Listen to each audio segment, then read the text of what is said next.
Hello students, welcome back e-classes of computer of standard 11. In my previous video, I have explained about drawing objects and some other tools.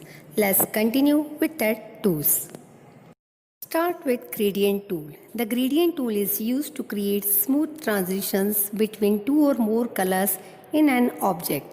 When you select the gradient tool, the tool options panel will show the options for the gradient tool as in figure.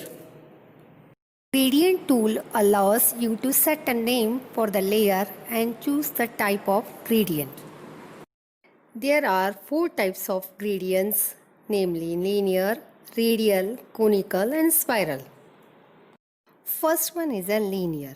Linear produces a simple transition in a straight line. Set the foreground and background colors. Click where you want the gradient to begin and drag to where you want the transition to end. The gradient will be created perpendicular to the line you drag out. At any time, you can edit the gradient by moving either endpoint in any direction. You must use the transform tool to be able to edit the endpoints. This figure shows the effect of the linear gradient. Second one is a radial. Radial produces circular colors with the transition being at the center of those circles. Click where you want the center of the circles to be and drag to set the radius of the transition. Use the transform tool to edit the position or the radius of the radial gradient. This figure shows the effect of radial gradient. The third one is a conical. Conical gradient has the appearance of the looking down on the tip of a cone. The gradient is along the circular arc of the center and goes in all directions. Click to set the center and drag to indicate the direction in which the foreground and background colors should go. To edit afterwards, use the transform tool. The center endpoint can be adjusted to move the center of the gradient. The other endpoint adjusts the direction of the gradient.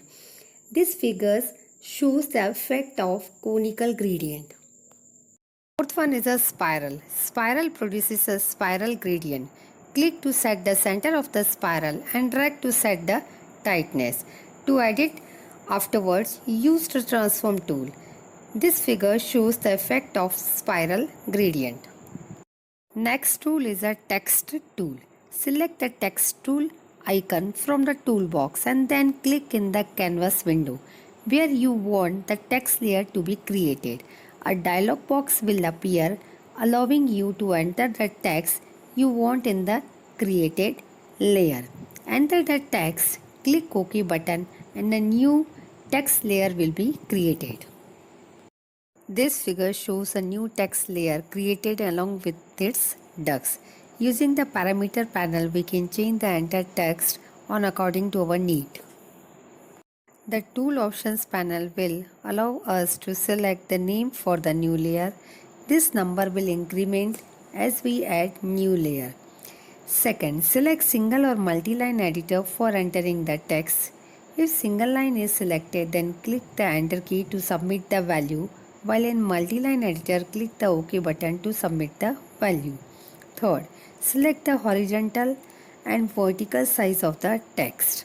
Fourth, select the orientation of the text. By default, 0.5 is selected, which means the text will be centered around the point you clicked on. Last one, select the font family. Next tool is a zoom tool. The zoom tool allows to move closer to or further away from objects that are being edited in the working area. Zoom tool does not affect the output render as described in the render option. It is used to just view the objects from close or far range. Next tool is a width tool. The width tool was designed for increasing or decreasing the width of a line, much like you would with a pencil on paper. To change the width on a particular segment of a line, just select the outline layer you want. Move your mouse over that line. Press the left mouse button and move cursor back and fourth along the line, like you are scratching something. The width of outline will be increased at the places where you move the cursor. If you want to decrease the width, just hold Ctrl key while scratching. Shortcut key of width tool is Alt plus W. Next tool is a transform tool. Transform tool allows you to select objects and to move, rotate or scale the ducts. Once a layer is selected, its handle is displayed. The transform tool works on selected handles only. Click on a handle to select it. A selected handle becomes highlighted. You can select more handles by control click on each one. You can also drag a selection box around the handles to select them. This tool is Smooth Move tool. Smooth Move tool works just like Transform tool except when multiple ducts are selected. Pressing Ctrl plus A to select multiple ducts or dragging a rectangle around the ducts. When you drag one of the selected duct, the other selected ducts will also move along with it. Next tool is a Scale tool. The Scale tool permits to scale the selected ducts. The Scale tool works much like to Transform tool except for when multiple handles are selected. Shortcut key of Scale tool is Alt plus S. One tool is a Rotate tool. Rotate tool rotates the selected handles. It works much like to Transform tool except for when multiple ducts are selected. Shortcut key of Rotate tool is Alt plus T. I hope you have understood all the topics of chapter number 2. Thank you, students.